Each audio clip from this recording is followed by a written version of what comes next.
الذين آمنوا وتطمئن قلوبهم بذكر الله ألا بذكر الله تطمئن القلوب. Assalamu alaikum, Brother Musleh Khan. How are you? Good, thanks for coming all the way from Toronto. My pleasure. My pleasure. So we have 5 themes to discuss, and those are all critical and mostly related to our youth, right? Mm-hmm. So I'll begin with the youth and crime. So I don't know what's the situation in Toronto. I won't go into statistics here, but the fact is that an overwhelming majority of youth committing crimes, doing drugs, or hang around with gangs, and even behind the bars, they're Muslims, right? And that leaves a very negative impression. So although in the majority Muslim countries we have jails and we have people committing crimes, right?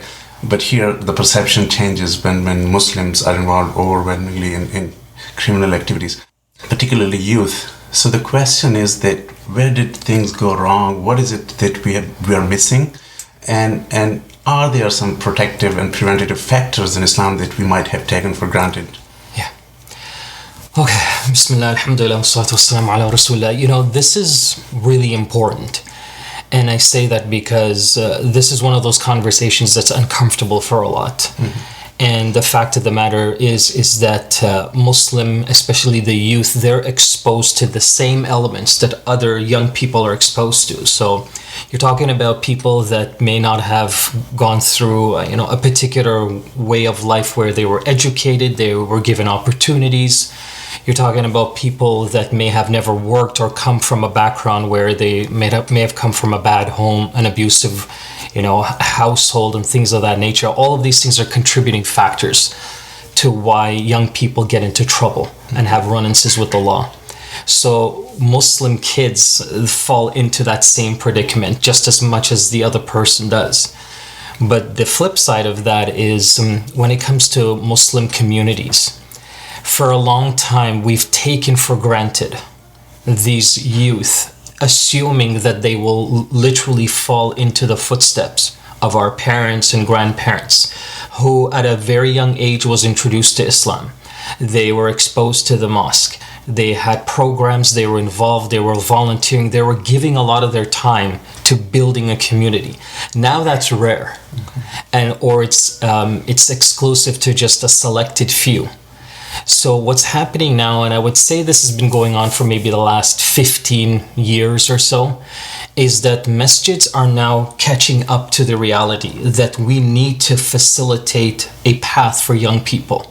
We need to somehow include them in the decisions that we make and how we build a community. So that's why you hear and you see more masjids are building facilities for young people, having a gym, giving them opportunities, giving them more responsibilities.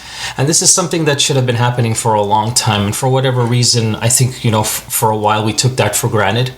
And now that we see our brothers and sisters getting into trouble, having the same run-ins with the laws like anyone else, this is the time where I think for the most part we have been playing catch up to try to give these youth an opportunity and keep them as busy as we can. Mm-hmm.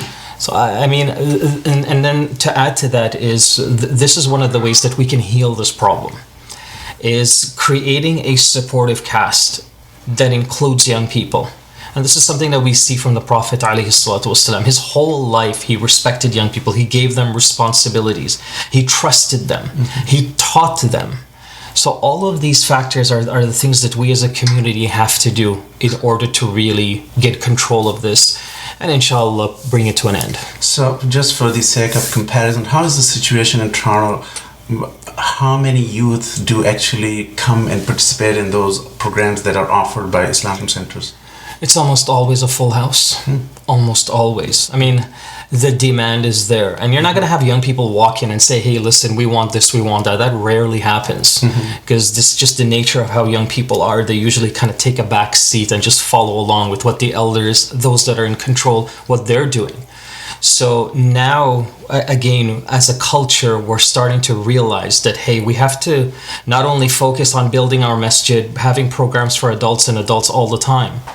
This area, this generation, this group is just as important, if not probably even more important to what we've been focused on all this time. So for the most part, it's been very positive. And we're starting to see that when we do have programs for young people, not only do they attend, but they want more.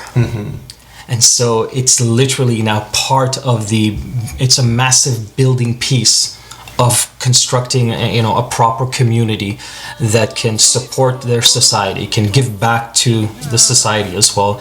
And this is a huge element of that.